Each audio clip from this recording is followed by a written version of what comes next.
నేను ఒక multi grocery బ్యాగ్ని 3D print చేశాను.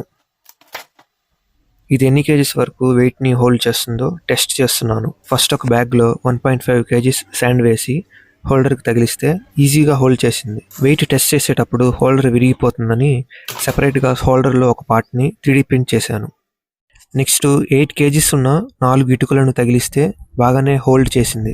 ఆ 8 కేజీస్కి 10 కేజీస్ వెయిట్ ఉన్న 2 డంబెల్స్ని లింక్ చేస్తే మొత్తం 18 కేజీస్ని కూడా హోల్డ్ చేసింది.